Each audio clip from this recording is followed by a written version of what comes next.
FMC Fast Chat takes you inside the news so you can be in the know in 30 minutes. Hosted by Fair Media Council CEO and Executive Director Jackie Clement, Fast Chat features notables in news, media, and business. Thank you for joining us today. I'm Jackie Clement, CEO and Executive Director of the Fair Media Council. We have a lot of new people with us today. So before I get to our main event, which is Dr. Jamie Cohen talking to you about a really great subject, which is internet culture today, I want to tell you just a little bit about the Fair Media Council. We are a 501c3 nonprofit organization, and we focus on advocating for quality news and working to create a media-savvy society, because the media landscape continues to fragment and get even more complicated day by day. So we're here to help you make sense of that. So today, Jamie is going to talk about digital stuff. Normally, you find me talking about new stuff. So that would be the difference, but they marry up very nicely. So if you have any questions or if you'd like to become a member, please reach out to me at any time. I'd like to thank our sponsors for today, which is Northwell Health and St. Joseph's University. These workshops we do on a monthly basis, and I hope we'll see you again. So with that, let me introduce to you, Jamie Cohen is the head of education for Digital Void, an internet literacy project that helps people bridge the gap between digital life and everyday culture. Jamie holds a PhD in Cultural and Media Studies, specializing in internet culture and graphical communication. He formerly founded and directed the new media degree at Malloy University and continues to lead teams of students in immersive digital production design projects in Rome, Italy. Jamie is now an assistant professor of media studies at CUNY Queens College. So with that, Jamie, we're going to turn things over to you. Thank you so much, Jackie. I really appreciate it. And thank you so much for having me part of this. This is a really fun opportunity and something that I, of course, love talking about. And first thing is to understand that internet culture is culture. And what I mean by that is very, very specific. Internet culture, when I say internet culture is culture, it is the idea that internet, there is no outside to it. We have no ability in our present to think of a world without YouTube or Google. When you think of something or when you have a question about something, you don't think about anything except I can Google it, I can YouTube it. Almost all of us have at least once looked up something on YouTube in order to fix something, to figure something out. And by doing that, we know that that's there. So that means culture is part of that. We slide in between of them. That leads me to the next one, which is there is no such thing as digital dualism. A lot of people want to think that we are two different people, one on the internet, one in real life. And I'm gonna use the term real life because it's just easier, but that's not what, everything's real life. The internet and real life are the same. The internet is a tool. So when we communicate, we happen to be liberated in some ways by communicating online, but we are not dualist. We are the same. We are the same on both. But this also requires our attention. And so I think a lot of what I'm going to talk about today is the attention that we should be giving to the internet, especially when I do studies like internet culture, to help us explain why it is that we look at internet culture as a subject matter and a scholarly endeavor. So first is information flows. How does it move? And this is really important to the journalists. So anybody who's a journalist and focusing on internet culture or internet studies should really understand that information flows from the internet in a very interesting manner. Jamal Jordan actually has a good, interesting post here. We have to admit that the rise of disinformation is due in part to the fact that the journalism industry didn't take covering internet culture seriously until 2016. And I love this quote. I usually start all of my decks with this exact tweet because this is a brilliant tweet. And the reason why I think it's an important tweet to start with is because just a few months later, this happened. And what's interesting about this still in particular is you actually see a man wearing a Pepe mask, a red hat, and a Kekistan flag on his back climbing the steps of the Capitol. When you see that, you're not looking at a man wearing the Pepe costume, you're actually watching the internet in real life. That is the internet. That's internet culture in real life. What you're seeing is that. So we often think about like invading our spaces. The first half of this, I'm going to focus a bit on how the far right uses the internet, because it's important for journalists to start seeing how a lot of it's used in bad faith. And what's interesting about how we see this image is that this is often taken as an incursion into our physical space. But the reason this happened is often as a reactionary movement because they're feeling that others had incurred in their spaces, their private sections of the online internet. TikTok trends and Facebook groups and YouTube and Twitter, they all play into what goes on in the background in social media and what happens all the time. One or two things become amplified. So some way or another, something gets the notice of an influencer or a journalist. Oftentimes, these are celebrities. These are people that have a lot of following and somebody who sees something. Think about the corn kid. He loves corn. He's just our update to I Like Turtles. But he happens during those times where every time there's a little kid doing something cute and they get to be amplified. So that's what I mean by amplified. However, what I'm going to talk about here is sort of like controversial topics. Anything that is kind of like needs to be explained often gets dumped into super hyper partisan outlets on the internet. Things that get a lot of views and are commodified and have a lot of ads on them. Then it ends up in our public space. And that's a problem because journalists here aren't seeing it from here. They're seeing it through the Demi-media filter. I'm going to tell you a short story. The story goes like this. So there's this man named Andrew Tate, who I'm sure you've probably heard of by this moment, but if you haven't, it's good that we have a recording of this so you know we could see this again, or you could look up more information on this, because this man has become very famous very quickly, but has been around for quite some time. Andrew Tate is a misogynist, a self-proclaimed misogynist, who was kicked off the Big Brother show in the UK in 2016 due to rape allegations that came up about 5 days into his tenure in the show. So 5 days in, he was kicked off. He, of course, denies it and says it was consensual. The video evidence doesn't seem that way at all. He then becomes somewhat famous for being a reactionary and a pickup artist. So now, a decade later, which is so interesting, Andrew Tate decides to kick this off again and create something that looks fairly normal, but it's very bad. He creates Hustlers University. It's $49.99, I think, a month. And he made, I think, $11 million off this last year. And it is a method of teaching people how to become grifters and misogynists. I mean, you literally pay to do that.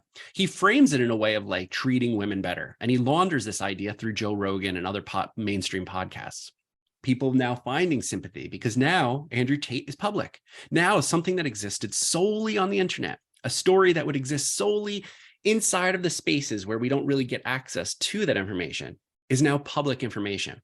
And when we don't have the right type of filters, or we don't have the right type of interactivity that we need from journalists to ask the questions about this, we get hyper-partisan responses to it. And hyper-partisan in this case is young men who think that something went wrong.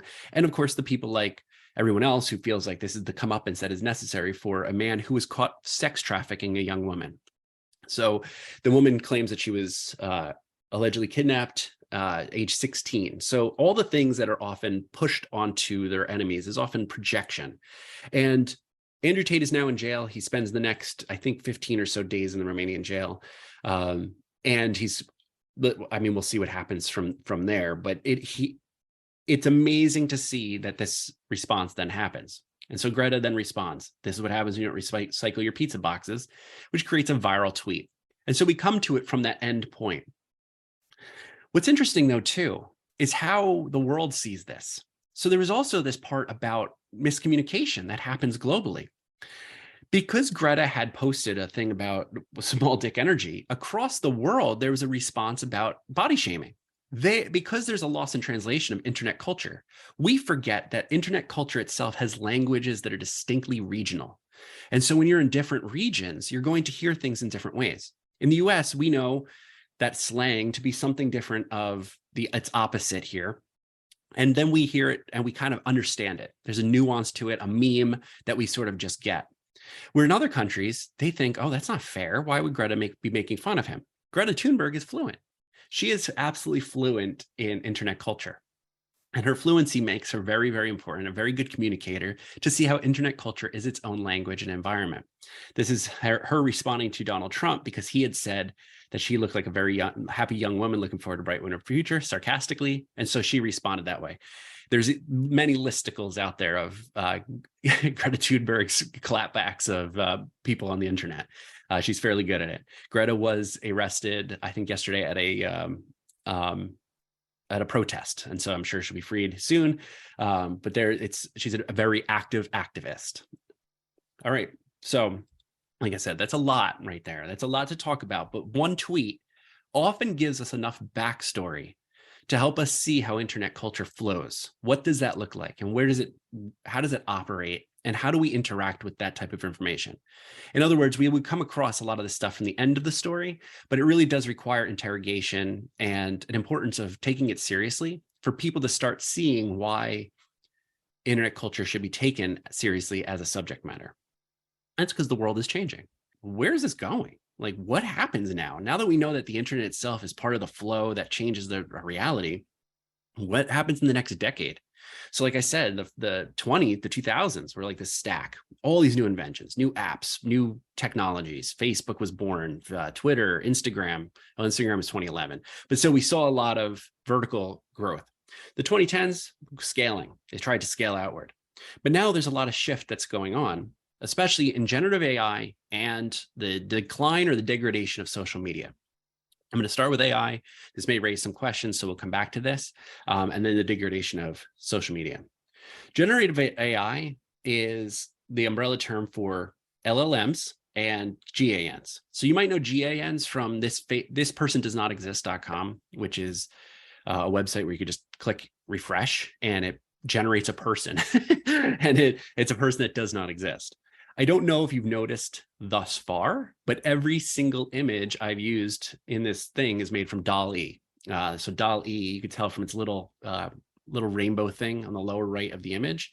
That's where all these images have come from. And if I go back to the creator image, that is a fake person. That is a DALL-E image. When I typed in the prompt, creator on the Shard in London doing a vlog. So that is what those images come from. So a lot of what AI does is interprets how we communicate with it. So think about this. So we had just talked about how algospeak is the users avoiding content moderation or moving away the algorithm works. The 2020s are going to see a lot of the ways that we talk to the machine because the prompt, the input is going to be so important for us going forward. How you tell DALL-E to make an image is important because when it chooses how to make a generation, generate from nothing, it has to be told what to do. So GPT-3 for Stable Diffusion, DALL-E, Midjourney, Lensa, these are all different apps. Many of them use each other's technology. Like DALL-E uses OpenAI, Midjourney uses, and Lensa use Stable Diffusion. These are the bots, the machines underneath it all. There is a downside, a huge, huge downside to this. And this is something that I think is really important that we talk about to sum this up, and is where I hope some questions come in. AI is a model, a language, a learning model, which means that it has data sets. It means those data sets come from somewhere. Someone has to develop the data set that absorbs all of it and then presents it, because AI only works because it's been fed that type of information. If any of you have used Lensa, you may have noticed a very, very interesting, disturbing response to the images. When female people, identifying people use the app, oftentimes it came out with bodies that were irregular or had larger breasts, or even came out nude in some occasions, where men did not have the same experience. And that's because the data set that Stable Diffusion is pulling from is not only pulling from artists, and many of them don't know where their art was being used in this way, but it's being used by what art is or images are from in general to learn what a human looks like. And AI has to look at a lot of humans. And where are the most amount of pictures on the internet of humans? Pornography. And so a lot of the data set that makes Stable Diffusion operate is from porn. And so when you create an image, you're actually drawing from many people who don't even know that their body is being replicated into your images because it's being pulled. You can't see it. Is it possible for us to even know that AI is clean at this point? Because what I just said is this is interesting. So if AI pulls from a data set, and that data set is filled with all the things that currently exist, then every time you create an AI image, it currently exists, which means the next time the AI has to be trained, it's using information that already exists. We're starting to feed AI with AI output. So when you're starting to see AI now, it means the AI is already pulling from data sources that are from its own AI.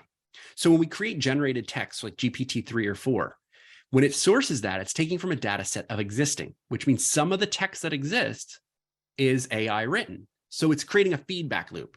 So when you use this bot, and I hope you do, it's fun because it's an AI that responds in a very humanistic way. And it does that because it's using human data to respond to it in the vernacular of the subreddit. So please, when you get a chance, try to use the areyoutheasshole.com, which is just a funny satire on it. And you get to see how GPT works with, again, I'm doing this clean data because, again, when we're interacting or interrogating this type of stuff, we also have to understand that people who use I am the asshole are sometimes lying. So that data is often made for virality, and it's sometimes made for ways that aren't exactly clean anyway. So all of this comes down to whether the ethics work. But we should always be focusing on the coded bias. One of the most important things about AI is it's only as smart as the AI that is the coders doing it. So if an algorithm helps develop the prompt, it means that there's coded biases in the data sets that are unseen, or what's known as blind spots. So for those of you seeing this right now, you can probably see where the coded bias comes from. You could see the term family at a dinner table, large bowl of spaghetti in the center of the table. Who did it present? When I typed in family, why did it only create white families? Why did it only do that? And aside from the very leftmost image where it doesn't even understand how spaghetti works, why did it create that way? So now back to when we talked about the Doge and the need for qualifications. You could see that I had to type in the words black family at a dinner table with a large bowl of spaghetti in order to get a black family, because it would not have happened otherwise. Hang on a second. So this is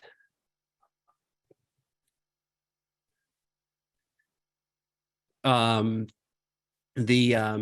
this is interesting because we see that this is the data set that comes in here, and this is a coded bias that is very much something that we don't really even think about because it is a blind spot that we don't often recognize. And so that's something that is coded into it. That's just something important to understand going forward, because that's the things that are not part of what we really truly understand with it. So last bit here, what if, this is how I'm going to end this, what if we're witnessing the end of social media? What if we're seeing social media come to its odd and strange demise in terms of a place that things work, that has always been there, that we kind of think about? It's only 20 years old. And that's interesting because in the 20 years, the 2 decades, it's become functionally part of everything we do. Just as there's no outside to Google and there's no outside to YouTube, social media is how we interact. Several countries on this earth use social media to communicate directly with their public. It is how we keep in contact with people. It's how policy has shifted.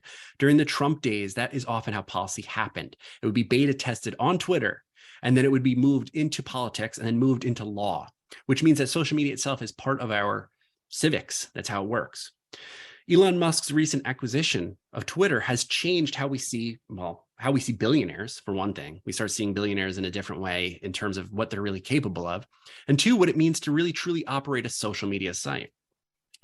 But why am I focusing on Twitter? Like, why does it matter? Twitter is very much like just one of the many apps. Ryan Broderick actually had probably the most cogent take on it, and I'll use this one most specifically. Trust and safety and content moderation across social media platforms often use Twitter as an idea of what is good for restriction and what is good for public access and so forth. How do we know what should be the bar? Where do we allow what goes to the public and what doesn't? And so in Ryan's post called "Doom Scrolling is the Point," which is his play on Adam Serwer's thing, he notices that the Taliban is now much more. The Taliban has now been much more verified because Elon has given the ability for people to pay $8 to become verified on the site. And so he says, anyway, I found the best way to track deterioration of Twitter is how many times a week I'm forced to see content from the Taliban. And because they've spent the $8, they allow themselves to get into the feed. So this is a quote that I think is really important. In the years before Musk bought Twitter, there was a bunch of back and forth about whether or not members of the Taliban should be verified on the app. One of the few reliefs of the Musk era is that he is completely uninterested in the especially repulsive kind of neoliberal policymaking that defines social networks in the 2010s. Online platforms would hire academics and think tanks and meet with politicians and lawyers and publicly agonize things over should the Taliban get a little blue check mark on a website. The pageantry of it all was ridiculous, but I'm sure it made all the former Obama staffers working in Silicon Valley feel better about the other human rights abuses their companies and technologies were facilitating. And that's a really deep, this is a bit tough to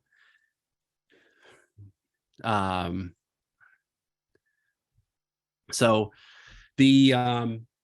this is something I think is important to interrogate just in general, because we often as users don't really understand that social media and news and everything is kind of laundered itself. And sometimes when we look at social media as very exciting, or we look at things as like beautiful, or trying to see things that are neat and novel rather than serious, we start looking at things of hiding abuses. Many social media have content moderation systems all across the world of poorly paid labor who don't really get the representation they need, nor the safety that they need to do their jobs. And we can hide that by looking at things and being like, look how cool this is. Look how things are changing. Look how we do policy. Maybe we shouldn't allow the Taliban on there. It's a lot of proselytizing on something that we don't think about, because we only use the internet from the user standpoint. We don't access it from the point of seeing it from a builder's technology, of where that comes from. And that's the thing I think the 2020s will have us unload. And again, there's always that line of never give somebody credit when they're doing the bad thing. But you got to hand it to Elon here for kind of opening that discussion up. So now we're starting to seeing the bare bones things and the structures of how social media had operated. It's important. I took this line from Spectrum Labs, but this is what trust and safety is. I think it's one of the most important parts of how the internet operates. Trust and safety is a set of business practices whereby an online platform reduces the risk that users will be exposed to harm, fraud, and other behaviors outside of community guidelines. Effective trust and safety create a safe and inclusive environment for users, allowing platforms to build and maintain relationships while growing the size and diversity of the audience. So it's very difficult, and this is something that's overlooked. And I'm trying to make this big part of the discussion. I'm actually trying to pitch a course about brand safety, because that's the easiest way to map in trust and safety, but trying to bring trust and safety in as an academic endeavor, because this is where the more we interrogate the back end, the better. So I know that was a lot of doom and gloom, a lot going on, but on the other hand, there is hope. I teach Gen Z, and I see a lot of differences that have happened in the past. And I think this is a lot, I'm very hopeful. While I often see the things happening with like Nick Fuentes and him creating an army, I think that's a wild minority. And I'm bringing it up because I think it's important for us to interrogate and think about, but it isn't the thing to be scared of. I think we should be hopeful. I think we should start seeing things that from the perspective of influencers making changes. We saw in the 2022 election, the 2022 election that just happened, the amount of influencers and young Gen Z operators who really wanted to get youth activation out. Because if voter participation goes up, we'll see progress happen in a very different way. And it's Gen Z's world. It's their future. So when we start reporting, or we start thinking about how to talk about internet culture, we have to start thinking about them. They're that audience, the Gen Z audience, the people born from 1997 to 2012, and then the Gen Alpha, the people who were born anytime after that.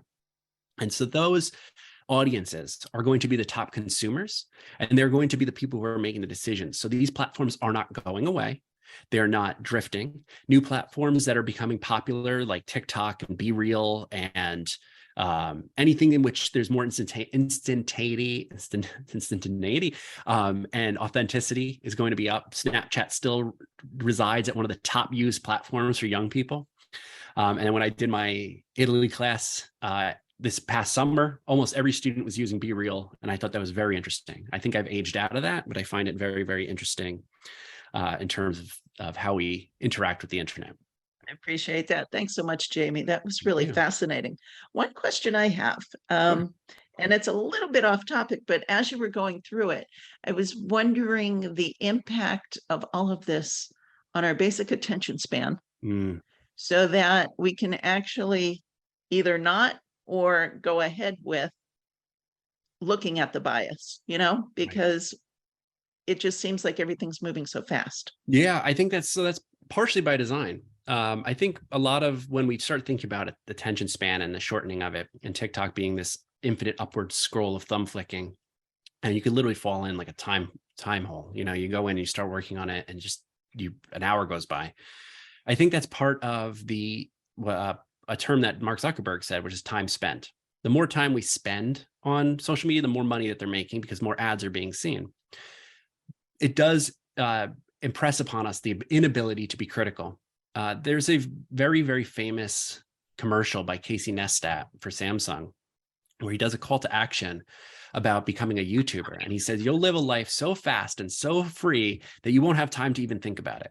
And I think he just said the quiet part out loud. I think that's just the important part there, is that he understood that in order for this to succeed, we can't really sit there and interrogate this all the time. Also, it's hard. This is a difficult thing. What I think is important is that we just spend a few extra seconds thinking about these parts, because you're right. I think the attention span itself is very difficult for us to overcome before we get to any of this. But that is, I think the more we really stay strong and like focus on that, we can know that who's in charge, who's in the driver's seat. I think that's important. Okay. All right. So wild prediction here, 20 years out from now, what social media platforms do you think will still be with us? Wow. That is, I didn't even know. You asked me 2 years ago, I would have said Twitter and Facebook. But I think if I were to take a guess, I would probably say Facebook isn't going anywhere ever. I think that's been weaved in. I think it will plateau. I think it has plateaued and it's having a difficult time scaling. But I think that's now part of the structure because Meta owns WhatsApp and Instagram. And so WhatsApp itself is a news gathering site for a lot of the global South. And so it's really hard to sunset those types of technologies. And since the majority of the world uses Facebook, it's still there. I think it'll look different, obviously. I think thinking back 20 years, you think ahead 20 years, I think it'll be a lot more immersive, probably wearable, probably not VR, but I think a lot of AR, a lot of glasses and specs, and a lot of gesture controls and speaking. But I don't think it'll be gone. I don't foresee Twitter surviving this decade. I think TikTok will advance and morph. I think there will be a version of TikTok that exists far into the future. I don't know if it'll look like TikTok, but I think it's ByteDance itself, I think, is a major player in the future. Okay. And would you happen to know, because as you're talking and so much of it becomes, since it's so much part of our culture now, I'm wondering if there's anything going on in the K through 12 education system talking about how kids can become educated on these issues. Phenomenal question. That's Ziti. Hi, doggy. There's not enough. There are very, very good educators out there who are taking their time to do this. I've worked on many PDs, professional developments, with teachers who are interested in this. The Baldwin School District on Long Island has a new media academy that they're trying to do K-12. Some schools on Long Island do interrogate like the idea of the archive. In other words, what's your digital footprint? So it is an exercise for young kids. Because of the safety for children, oftentimes it's not acceptable to be used in school. So I think it's avoided more than not. I think a lot of teachers live in a sort of I don't want to say a fear, but it's definitely a risk that they don't want to take. So it's something that many educators want to be interrogating, and it's not that they're not, it's just that it's not happening enough. It will. I think the 2020s are going to show us a whole new way of talking about this. And that's kind of what I wanted to do today, was have new discussions. I think it starts with the family. I think it starts with the people close to you. I think it starts with people who are unaware, and you could help have these discussions. And then that starts flowing into teachers and communities around you. And are you seeing the age of when people start using social networks changing? Yeah, it's getting younger. Is it? Yeah, and it's 13 is supposed to be the minimum age, but of course that doesn't stop anybody. There's younger people are getting smartphones and access. It's a question that I think all parents need to start asking too, is what's the appropriate age for it? And when their peers, most of it's peer pressure, when their peers start using it, Be Real is a peer pressure system. You have to take a picture during the 2-minute window it offers you. And if you don't, you can't see anybody else's posts. So a lot of the apps are going to lean into that type of pressure, FOMO things, where I'm much more of the JOMO now, the joy of missing out. But the fear of missing out is part of the programming that's in there. That's Instagram's thing. Instagram's code was designed specifically for jealousy. And so it's younger people are susceptible to that. So I think we have to teach confidence first and show that the social media apps are just apps, but it's hard. This is a very difficult. conversation. Is this something you think people should be discussing around the dinner table? Yes. Or it tends to lead to fighting, and you don't want to mix in with that. It does lead to fighting. People have very strong opinions on this. Everybody I know has a strong opinion on this. So that's why we talk. It's easier to back out from the strong the surface material and start talking about like the cultural aspects of it, like maybe even mapping it onto things that happened a decade ago or 2 decades ago, or trying to find an analog. Analogs are really good because these things, all the things we have now aren't new. They're just technologically different. They're just, we do these very much the same actions over and over, but we see them through different lenses and different activities. So if we talk about responsibility and ethics, and we talk about what's our ability to be responsible for one another, that's helpful. I often take the Douglas Rushkoff look on this one, which is that we're humans first. And we have to find the others like that. And it's not a click, like somebody doesn't change their mind and they're just like, oh, you were right. But finding where we could connect, then you start seeping in that type of information. Okay. I don't know if anyone has any questions. If so, if you can use the Q&A box. And I guess one last question for me, though, from what I'm seeing that concerns me is, for a while there, the idea of fake news has disturbed people. But as AI grows, the idea of experiencing fake news is on the radar now. Yeah. So how do we even begin to tackle that subject when you'll now be arguing with people who think something happened because they experienced something, as opposed to just read it or listened to it? Yeah, I didn't get into deep fakes here. I meant to drop this into the link for everybody. I didn't get into deep fakes here, but I think fake news is going to be our biggest fight in the next decade. I think with GPT and deep fake technology, we're going to see people interacting with a new reality that they just weren't prepared for. The resilience for that is going to be something we're going to be studying. I don't have a distinct answer because I do believe we truly live in a post-truth world. The United States is very specifically very conspiracy minded. And an article in The Atlantic points to our partisan media, not partisanship. Conspiracies are different than partisanship. In the UK, they often say BBC, being the most watched news network, gives everybody consensual reality. It's tough when you don't have a consensual reality. And so fake news only builds off of non-consent. It builds off of everybody having their own reality. So as long as we have different ideas and different answers, it's there. One thing that I do want to note before I go here is that conspiracy theories are theories that offer answers to people, and they're simple. Oftentimes when you get the answer, it means that it's not real. We're supposed to be learning. It's a process, and it's very uncomfortable for people to feel uncomfortable with something unanswered. So people lean into conspiracy theories because there is an answer. It's not the right answer, but there is an answer. Fake news builds off of those answers. So if we are more comfortable with the unknown and the uncertain, knowing that other people are doing their best to find those answers, and lean into journalists that really do that work, we know that we're in the right hands for that. So it is just a matter of like comfort and responsibility, and really comfort in the unknown, but that's hard. It's hard to do. We're at a point where people are not comfortable with their own wallets. How are they going to be comfortable with information? So it's a tough time. The Fair Media Council is a 501c3 nonprofit organization advocating for quality news and working to create a media-savvy society. For more information about the Fair Media Council and upcoming Fast Chat shows, check out fairmediacouncil.org.